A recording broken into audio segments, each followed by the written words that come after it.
এই পরিবেশ একান্ত আল্লাহ তাআলার দান। বাংলাদেশের মানুষ মঈন ফখরুদ্দিনের দুঃশাসনের 2 বছর, পরবর্তী শেখ হাসিনার ফ্যাসিজমের 15.5 বছর, এই 17.5 বছর ভীষণ কষ্ট এবং যাতনার মধ্যে ছিল। এই সময়ের ভিতরে অসংখ্য আল্লাহর বান্দাবান্দি খুন হয়েছেন, গুম হয়েছেন, আয়নাগরের বাসিন্দা হয়েছেন, পঙ্গু হয়েছেন, আহত হয়েছেন, মামলার আসামি হয়ে দফায় দফায় জেলে গিয়েছেন, চাকরি হারিয়েছেন, ব্যবসা হারিয়েছেন, বাড়িঘর তাদের ধ্বংস করে দেওয়া হয়েছে এবং বাংলাদেশ জামাতে ইসলামের উপর আরও বাড়তি জুলুম করা হয়েছে। এক এক করে আমাদের 11 জন শীর্ষ নেতাকে জেলের ভিতরে হত্যা করা হয়েছে। বিচারের নামে তামসা করে কাউকে দেওয়া হয়েছে ফাঁসি, কাউকে ঠেলে দেওয়া হয়েছে মৃত্যুর দিকে। প্রিয় দেশবাসী, আপনারা লক্ষ্য করেছেন পুরাটা সময় জুড়ে বাংলাদেশ জামাতে ইসলামী একমাত্র দল, যেই দলের কেন্দ্রীয় কার্যালয় থেকে শুরু করে দেশের সব কয়টি কার্যালয় কার্যত সিলগালা করে রাখা হয়েছিল। একমাত্র দল, যেই দলটির নিবন্ধন কেড়ে নেওয়া হয়েছে। দুঃখের বিষয়, ফ্যাসিবাদ আপাতত বিদায় নিয়েছে, নিবন্ধনটা আমরা এখনো ফিরে পাইনি। এখনো সেই নিবন্ধন ফিরে পাওয়ার জন্য আমাদেরকে আদালতে লড়াই করতে হচ্ছে। এটি বাংলাদেশের জন্য লজ্জার বিষয়। যাদেরকে দেশপ্রেমের কারণে, যাদেরকে অন্যায়ের কাছে, ফ্যাসিবাদের কাছে মাথা নত না করার কারণে যাদের নিবন্ধন কেড়ে নেওয়া হলো, তাদের নিবন্ধনটা পরিবর্তনের সাথে সাথেই তাদের হাতে ফেরত দেওয়া উচিত ছিল। আমরা সরকারের কাছে দাবি জানাচ্ছি, অবিলম্বে আমাদের পাওনা আমাদের কাছে ফেরত দিন, আমাদের প্রতীক সহ ফেরত দিন। আমাদের উপর জুলুম করা হয়েছে, এই জুলুমের অবসান হোক। সম্মানিত ভাইরা, মিথ্যা মামলায় যত নেতৃবৃন্দকে আটক করা হয়েছিল একে একে সকলেই মুক্তি পেয়েছেন, কিন্তু আমাদের কলিজার টুকরা বাংলাদেশ জামাতে ইসলামের তৎকালীন ভারপ্রাপ্ত সেক্রেটারি জেনারেল জনাব ATM আজহারুল ইসলাম এখনো মুক্তি পাননি। কেন তিনি মুক্তি পাননি? জনতার দাবি তাকে এখনই মুক্তি দিতে হবে। তিনি মজলুমদের প্রতীক। এক এক করে আমাদের সমস্ত শ্রেষ্ঠ নেতৃবৃন্দকে তারা খুন করেছে। আল্লাহ তাআলা তার একজন বান্দাকে জীবিত রেখেছেন। সম্মানের সাথে অবিলম্বে আমাদের বুকে তাকে ফিরিয়ে দিন। যদি গড়িমসি করা হয়, বাংলাদেশ জামাতে ইসলামী জনসম্পৃক্ত ন্যায্য দাবি সহ জনাব আজহারুল ইসলামের মুক্তির দাবিতে মাঠে নামতে বাধ্য হবে।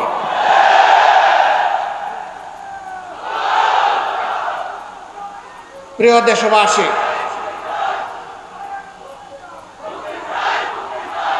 এ মাসটি হচ্ছে ভাষা আন্দোলনের মাস। 52 সালের ভাষা আন্দোলনে তরতাজা যে জীবনগুলা ঝরে গিয়েছিল, আজ আমি তাদেরকে গভীর শ্রদ্ধার সাথে স্মরণ করছি। আল্লাহ তাআলা তাদেরকে শহীদ হিসাবে কবুল করুন। কিন্তু আমরা কি দেখলাম? 52 গেল, 71 গেল, দেশ স্বাধীন হলো, কিন্তু আমরা দেখতে পাই বরকতের জীবিত মা খুপড়ি করে বসবাস করেন। বর্ষার সময় উপর থেকে পানি পড়ে আর গ্রীষ্মকালে রোদ ঢুকে। এটি জাতির জন্য লজ্জা। যারা 52কে পুঁজি করে রাজনীতি করেন তারাই তো দেশ চালিয়েছেন, তাহলে বরকতের মাকে এমন করুণভাবে ফেলে রাখা হলো কেন? এরকম এক বরকত নয়। ঘাটে ঘাটে যাদের জন্য জীবন দেওয়া বরকতেরা, বরকতের মায়েরা, সন্তানেরা, স্ত্রীরা সত্যিকার অর্থেই আজকে সমাজে উপেক্ষিত। আর যারা তাদের নামে রাজনীতি করেছে এরা জনগণের সম্পদ লুটে শুধু গত 15.5 বছরে বাংলাদেশ থেকে 26 লক্ষ কোটি টাকা বিদেশে পাচার করেছে। এদেশকে তারা তাদের দেশ মনে করে না। সবগুলার খবর নিয়ে দেখেন, রাজনীতি করে বাংলাদেশে বউ বাচ্চা পাঠিয়ে দিছে বিদেশের মাটিতে। কানাডায় তারা বেগমপাড়া গড়ে তুলেছে। আমেরিকার বিশাল বিশাল এলাকায় তারা আশ্রয় নিয়েছে। এক একজন চুরের লন্ডনের মতো সিটিতে 342টা বাড়ি থাকে এক চুরার। এইরকম চুরের খনিগুলা তৈরি হয়ে গিয়েছিল, আর বাংলাদেশের মানুষের সম্পদের খনি তারা লুট করে নিয়ে গেছে। এরাই আবার অন্যদেরকে চুর বলতো। এটা হলো চুরের মার বড় গলা। এখন মাও পালিয়েছে, চুরও পালিয়েছে। খালে বিলে নদী নালায় বনে জঙ্গলে। তার সাথে যারা আদালতে বসে আদালতের পবিত্রতাকে দুলিশ্বাত করেছিল, এক একজন নিরীহ মানুষ এক একজনের বিরুদ্ধে হত্যার রায় দিয়ে ওই রাতেই গিয়ে আবার টেলিভিশনের টক শোতে বসে গর্ব করে বলতো, আজকে নিজামকে, কালকে গোলাম আজমকে, পরশুদিন সাইদিকে মৃত্যুদণ্ড দিয়ে এসেছি। এদের মধ্যে কেউ কেউ বলতো, আমরা শপথবদ্ধ রাজনীতিবিদ। লজ্জা এবং ঘৃণা বিচারকের চেয়ারে বসে যে রাজনীতিবিদ হওয়ার স্বপ্ন দেখে সে জাতির কলঙ্ক, বিচারক হতে পারে না। ও বন্ধুরা, আজকে তোমাদের রাজনীতি কোথায়? এখন যে দেখি না, মন বড় চায় তোমাদেরকে দেখতে, পাই না যে তোমাদেরকে। কোথায় গেলা রে জাতির বন্ধুরা? আসো, সাহস থাকলে সামনে আসো, সামনে এসে নিজের করুণ পরিণতি ভোগ করো। আমার বন্ধুরা বলে গেছেন, প্রত্যেকটি গণহত্যাকারীকে দেশে হোক বিদেশে হোক পাকড়াও করে ট্রাইব্যুনালের হাতে তুলে দিতে হবে। এদের বিচার জাতি দেখতে চায়। এই মাফিয়া খুনিদের গডমাদার ছিল শেখ হাসিনা।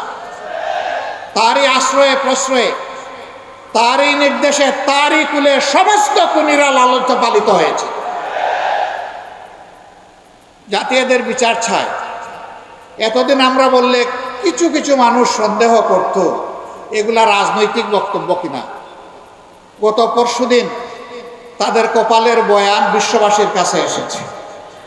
তাদের আমলনামা গোটা দুনিয়ার মানুষ জানতে পেরেছে। তারা কি করেছে, কোন অপরাধটা তারা করে নাই, সব কিছু বের হয়ে আসবে ইনশাআল্লাহ। আমার সম্মানিত ভাইরা, আমরা চাই অপরাধীদের বিচার হোক, কিন্তু আমরা এটাও চাই যে তাদের প্রতি সুবিচার নিশ্চিত করা হোক। তাদের কাউকে যেন অবিচারের মাধ্যমে কোনো কিছু করা না হয়। আমাদের উপর জুলুম করা হয়েছে, জুলুমের কষ্ট আমরা বুঝি, আর কারো উপর জুলুম হোক এটা আমরা চাই না। তবে আমরা বিশ্বাস করি তাদের অপরাধের যে হিমালয় তারা তৈরি করেছে, যদি সুবিচার হয় হিমালয়ের নিচেই তারা চাপা পড়বে ইনশাআল্লাহ।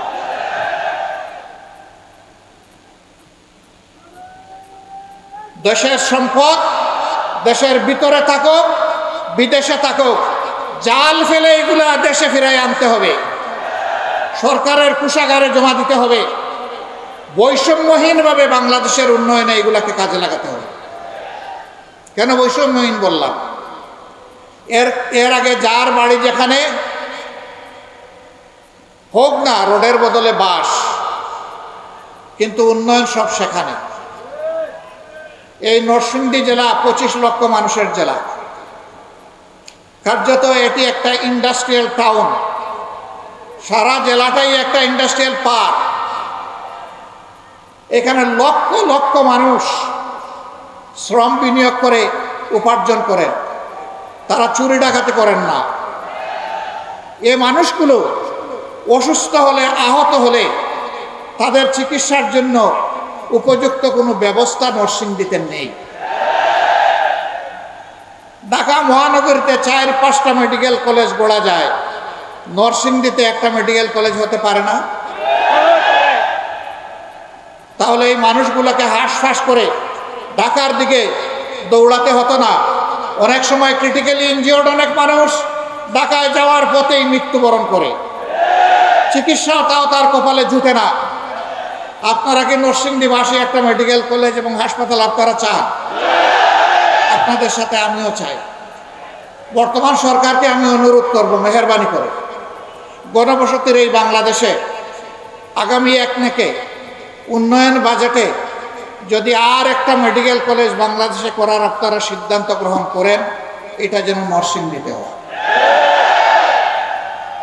যদি আপনারা না করার চিন্তা করেন, আমি বলবো আপনাদের চিন্তা করা উচিত এবং পর্যায়ক্রমে এই ধরনের জেলা যেগুলো আছে যেখানে কোনো মেডিকেল কলেজ নেই, সেখানে একটা করে মেডিকেল কলেজ গড়ে তোলে।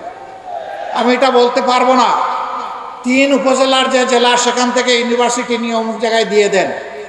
আমি এটা বলতে পারবো না মেডিকেল কলেজ ওখান থেকে সরাই নিয়ে আসেন। আমি বিশ্বাস করি ওইটাও বাংলাদেশের অংশ, ওখানে থাক। না হয় কিছু ডিসপ্যারিটি হয়েছে, বৈষম্য হয়ে জনগণের টাকা ওখানে সব নিয়ে ডাম্পিং করা হয়েছে। তারপরে আমি ওই এলাকার মানুষকেও সম্মান করি, থাক, ওখানে থাক। কিন্তু যারা বঞ্চিত, বঞ্চিতের দিকে যেন এই সরকার প্রথমে নজরটা দেয়। আমরা জানি তাদের মেয়াদ দীর্ঘ নয়, অতি অল্প সময়ে তাদেরকে সব কাজ গুছাতে হবে, খুনিদের বিচার করতে হবে, প্রয়োজনীয় সংস্কার সাধন করতে হবে, তারপরে একটা সুষ্ঠু নির্বাচনও দিতে হবে। এই 3টা দাবি আমার দাবি নয়, এটা জনগণের দাবি। সম্মানিত ভাইয়েরা, কিন্তু যতটুকুই সময় পান কিছু কাজ তো আপনাদেরকে করতেই হচ্ছে। দৈনন্দিন কিছু কাজ আর উন্নয়নের কিছু কাজ, সেই কাজগুলা আপনারা যেন আবার নতুন করে কোনো বেইনসাফি না করে, ইনসাফের ভিত্তিতে করবে। আমাদের সন্তানেরা জীবন দিল, 24-এর গণহত্যায় তাদেরকে দুনিয়া থেকে বিদায় করা হলো, অনেকগুলো লাশের আজ পর্যন্ত কোনো খবর পাওয়া গেল না। আমরা কিভাবে পাবো? এই লাশগুলার খবর নিতে গিয়ে এখন দেখতে পাচ্ছি বাংলাদেশের বিভিন্ন জায়গায়, বিশেষ করে ঢাকার আশুলিয়ায় ট্রাক সারিবদ্ধ, লাশ ছুঁড়ে মারা হয়েছে ট্রাকের উপর, ছিটিয়ে দেওয়া হয়েছে এই লাশগুলার উপর পেট্রোল, ধরিয়ে দেওয়া হয়েছে আগুন, বানিয়ে ফেলা হয়েছে ছাই। এদের পরিচয় কোথায় পাবো বলেন? 3 এবং 4 তারিখ আগস্ট মাসের এই 2 দিন ইন্টারনেট বন্ধ করে ঢাকা এবং বাংলাদেশের বিভিন্ন জায়গায় যাদেরকে খুন করা হয়েছে সেই লাশগুলা তুলে নিয়ে গুম করে ফেলা হয়েছে। এদের হদিস কে পাবে? আজকে তাই যেখানেই যাই কিছু সন্তান হারানো মা বাপের কান্না শুনতে পাই, স্বামী হারা আমার বোনটির কান্না শুনতে পাই, বাপ হারা সন্তানের কান্না শুনতে পাই। তাদের একই কথা, আমাদের আপনজনটা কি বেঁচে আছে? যদি বেঁচে থাকে সে কোথায়? আর যদি বেঁচে নাই থাকে তার কবরটা কোথায়? অন্তত কবরটা আমাদেরকে দেখায় দেয়। আমরা তাদের কবরটা দেখে কিছু প্রশান্তি নেই। এই জাতি তো কবরেরও সন্ধান দিতে পারছে না, যেহেতু ছাই বানিয়ে ফেলা হয়েছে, যেহেতু গুম করে ফেলা হয়েছে অসংখ্য লাশ। এই বেদনা অন্তরে নিয়ে দেশবাসী আগামীর দিকে তাকিয়ে আছে। এত রক্ত, এত জীবন, এত পঙ্গুত্ব, এত ভারী বোঝা, এত দায়িত্ব এই জাতির কাঁধে। এই জাতি আশা করে এই রক্ত বাংলাদেশের বুক থেকে সমস্ত অন্যায়, অপরাধ, বৈষম্য, দুর্নীতি সবকিছুকে পাক সাফ করে দেবে। 5 তারিখের পরে ঢাকার পার্শ্ববর্তী জেলা নরসিংদীতে এখন আর কেউ চাঁদাবাজি করে না।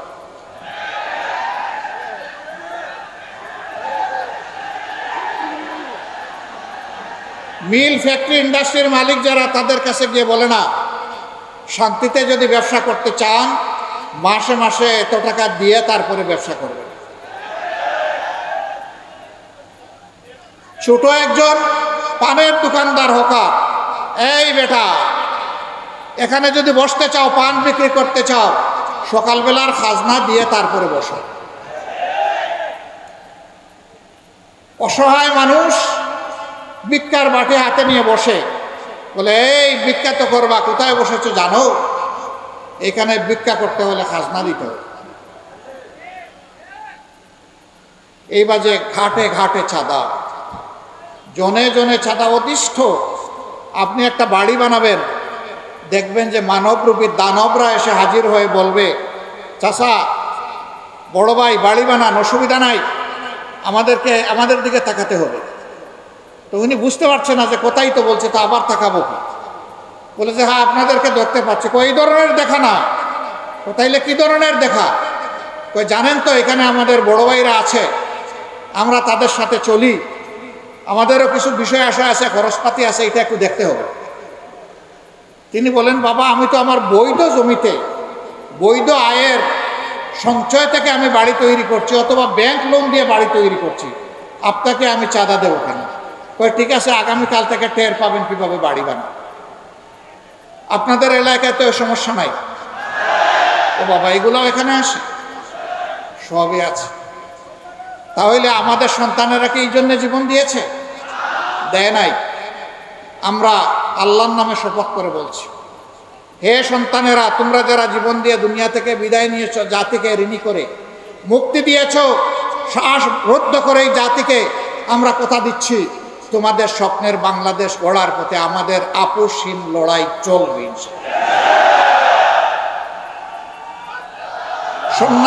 এই সমাজ থেকে চাঁদা, দুর্নীতি, দুঃশাসন যতক্ষণ পর্যন্ত বিদায় না নিবে, ততক্ষণ পর্যন্ত তোমরা যে স্লোগান দিয়েছ সেই স্লোগান আমাদেরও স্লোগান।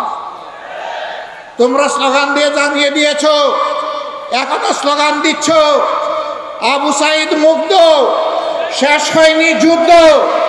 আমরাও বলছি, হ্যাঁ তোমাদের স্বপ্নের বাংলাদেশ গড়ে দেওয়া পর্যন্ত তোমাদের সাথে হাতে হাত মিলিয়ে, কাঁধে কাঁধ মিলিয়ে এই লড়াই অব্যাহত থাকবে ইনশাআল্লাহ।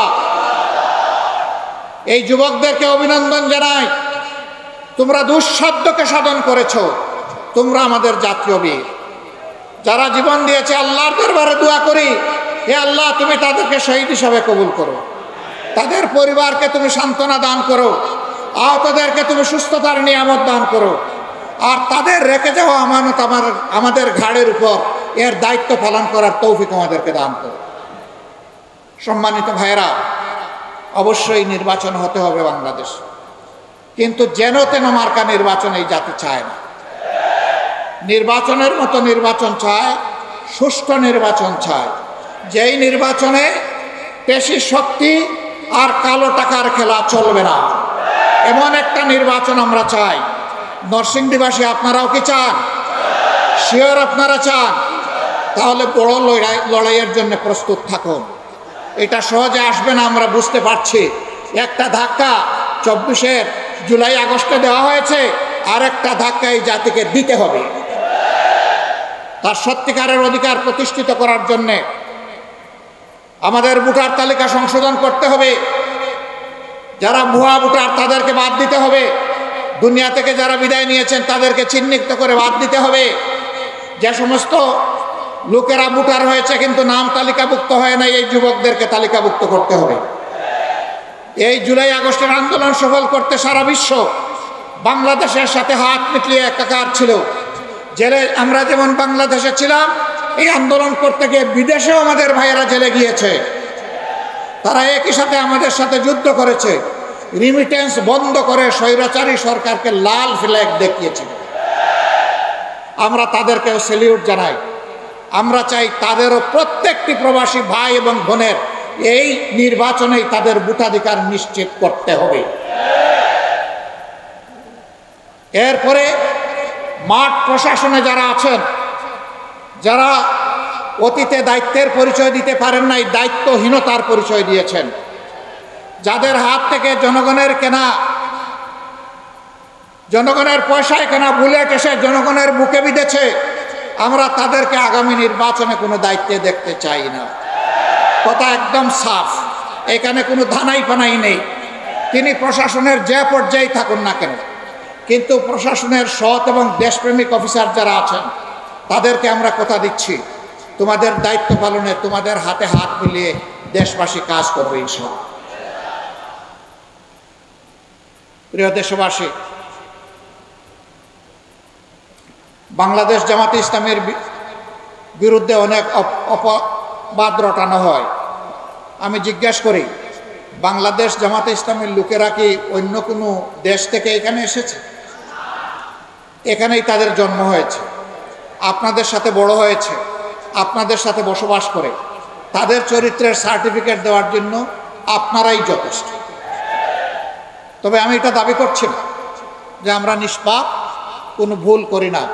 আমরা মানুষ, আমাদের পাপ হইতে পারে, ভুল হইতে পারে। পাপ হলে আল্লাহর কাছে মাপ চাইব, ভুল হলে যার কাছে ভুল হয়েছে তার কাছে ক্ষমা চাইব।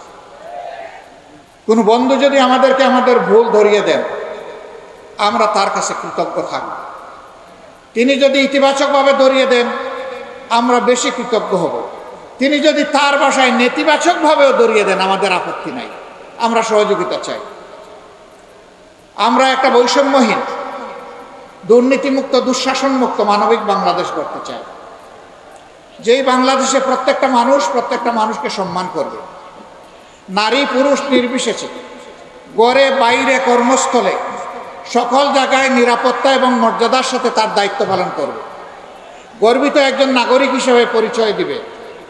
ধর্ম বর্ণ নির্বিশেষে সমস্ত মানুষ তার ধর্ম কর্ম পালন করবে, কিন্তু তার ধর্মে অন্য কেউ হস্তক্ষেপ করার সাহস করবে। আমরা এমন একটা মানবিক বাংলাদেশ চাই। সেই বাংলাদেশটা গড়তে গিয়ে আপনারা সবাই প্রস্তুত? আমাদেরকে সাহায্য করতে প্রস্তুত? কারো হাত উঠলো, কারো উঠলো না, বুঝতে পারলাম না। মাশাআল্লাহ, এখন দুই হাত একসাথে। আপনাদেরকে আন্তরিক অভিনন্দন, মোবারকবাদ। আমরা সেই বাংলাদেশ গড়তে চাই। যতক্ষণ পর্যন্ত আপনারা বাংলাদেশ জামাতে ইসলামীকে ন্যায়ের উপর, দেশপ্রেমের উপর আপোষহীন পাবেন, কল্যাণকর কাজে দেখবেন, জনকল্যাণকর কাজে তাদেরকে আপনাদের পাশে পাবেন এবং আগামীর বাংলাদেশ গঠনে তাদের উপর আস্থা রাখার মতো আপনারা সামনে পাবেন, ততক্ষণ পর্যন্ত আপনাদের ভালোবাসা আমরা চাই, আপনাদের দোয়া চাই, সমর্থন চাই, আপনাদেরকে পাশে চাই, আপনাদের বুকে আমাদের জন্য একটু জায়গা চাই। আপনারা বুকে এই জায়গাটা করে দিতে পারবেন? যদি সেই জায়গাটা করে দিতে পারেন, আমরা আপনাদেরকে ওয়াদা দিচ্ছি, আমাদের সকল আল্লাহর দেওয়া সকল শক্তির বিনিময়ে আমরা আপনাদের কল্পের, স্বপ্নের সেই মানবিক বাংলাদেশ আপনাদেরকে উপহার দেব ইনশাআল্লাহ। আল্লাহ তাআলা নরসিংদীবাসীর উপর রহম করুন, বাংলাদেশের উপর রহম করুন, শান্তির ফয়সালা নাজিল করুন, দেশকে আগামী একটা ন্যায় এবং সত্যের ভিত্তির উপর, ইনসাফের উপর, সুশাসনের উপর, ন্যায় বিচারের উপর একটা মানবিক দেশ হিসাবে গড়ে তোলার তৌফিক আল্লাহ তাআলা আমাদের সকলকে দান করুন। সাংবাদিক বন্ধু সহ সবাইকে আমাদের ধন্যবাদ। আপনারা যারা কষ্ট করে এসেছেন তাদের প্রতি আমরা কৃতজ্ঞতা জ্ঞাপন করছি। আমরা আবারও বলছি, যুদ্ধ আমাদের শেষ হয়নি, যুদ্ধ আমাদের চলবে। মুক্তির পথে লড়াইয়ের ময়দানে আবারও দেখা হবে। আল্লাহ হাফিজ। বাংলাদেশ জিন্দাবাদ, বাংলাদেশ জামাতে ইসলামী জিন্দাবাদ। আসসালামু আলাইকুম ওয়া রাহমাতুল্লাহি ওয়া বারাকাতুহু।